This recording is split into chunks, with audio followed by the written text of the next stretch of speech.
Good morning বন্ধুরা, কেমন আছো? এই রান্না এলাম মাঠ থেকে এসে এবার রান্না শুরু করলাম। আজকে একটু বিউলির ডাল করবো। বিউলির ডালটা করাই হয় না। একটু সর্ষের তেল দিলাম, শুকনো লঙ্কা দিলাম, আর একটু মৌরি ফোড়ন দিয়ে দেবো।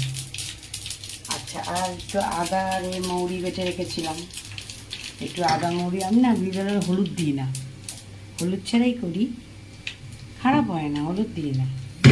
আর একটু হিং ফোড়ন দেবো, হিং ফোড়ন দিয়ে হিং ফোড়ন দেবো। হিং দিলে বেশ ভালো গন্ধটা। একটু হিং দিয়ে দিলাম। এবার মৌরি বাটা আদা বাটাটা দিয়ে দিলাম। এবার একটু গরম জল করেছি, গরম জল দিয়ে প্রেশারটা দিয়ে দেবো। ভেন্ডিটা ভাজা বসিয়ে দিলাম, কালো জিরে ফোড়ন দিয়ে। একটু বেগুনও ছিল, বেগুনও দিয়ে দিলাম।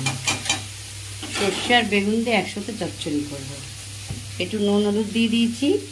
এবার একটু ভাজা ভাজা হবে, তারপরে সর্ষেটা ভিজিয়ে রেখেছি, সর্ষে ভিজিয়ে রেখেছি, সর্ষেটা দিয়ে দেবো। একটু চাপা দিয়ে দিই।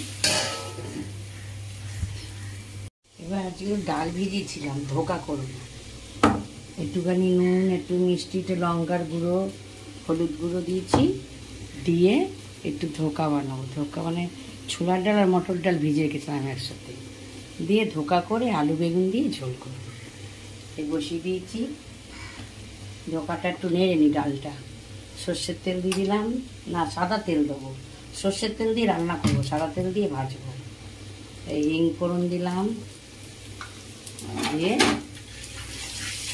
এবার ডালটা নাড়বো। নাড়তে নাড়তে যখন আটা হয়ে যাবে তখন নামিয়ে এই বড়ি বড়ি করে কেটে তারপরে ধোকা করবো। ভেন্ডি সর্ষেটা হয়ে গেল, নামিয়ে দিলাম। এবার এই ধোকাগুলো পিস পিস করে কেটেছি, এবার ভাজবো। ভেজে নিয়ে আলু বেগুন ঝোল করে তাতে দিয়ে দেবো নামাবার আগে।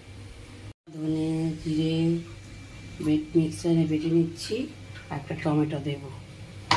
দিয়ে এপাশে সর্ষের তেল দিয়ে দিয়েছি, এপাশে সাদা তেলটা দিলাম, ভাজা করব।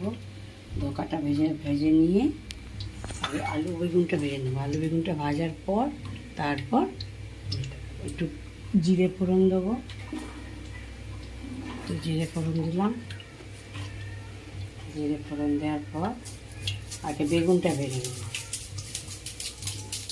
বেগুন ভাজার পর আলুটা ভাজবো।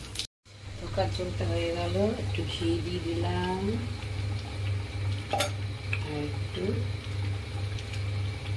গরম মশলা। এবার নিভিয়ে দিলাম, নিভিয়ে ঢাকা দিয়ে দেবো। এখন বড়াটা দিলে কি হবে, নরম হয়ে যাবে, একটু পরে দেবো। দিয়ে বড়াটা রেখেছি, বড়াটা এবারে দিয়ে ধোকার ঝোলটা হয়ে গেল। এই ধোকার ঝোল, আর ভেন্ডিটা সর্ষে করেছি, আর বিউলির ডাল, আর ভাত তো আছে। বন্ধুরা, যদি আমার রান্না ভালো লাগে লাইক করবে, শেয়ার করবে, কমেন্ট করবে। সবাই ভালো থেকো, সুস্থ থেকো। রাখছি, হ্যাঁ।